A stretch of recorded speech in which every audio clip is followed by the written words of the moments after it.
Welcome to McPlum, simple solutions served daily. In this video, I will show you how to change your Hyundai Sonata windshield wipers. First, gather your new wiper blades. For many models, you'll need a 26-inch blade for the driver's side and an 18-inch blade for the passenger's side. Make sure your vehicle is completely turned off. Then, to prevent the wiper arms from hitting the hood, turn the ignition on and immediately off. Then push and hold the wiper stalk up for a few seconds to move them into the service position.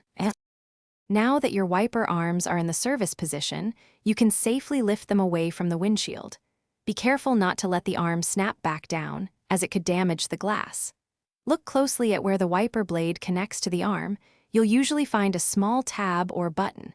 Press this tab firmly and then slide the old wiper blade down and off the arm. It should detach with a gentle pull.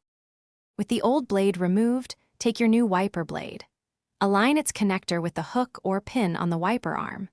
Slide the new blade upward onto the arm until you hear a distinct click, indicating it's securely locked in place.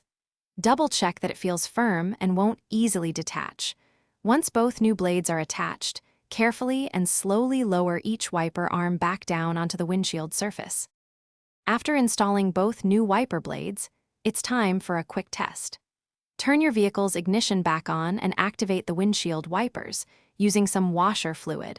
Observe their performance to ensure they wipe smoothly and quietly, providing clear visibility across the entire windshield.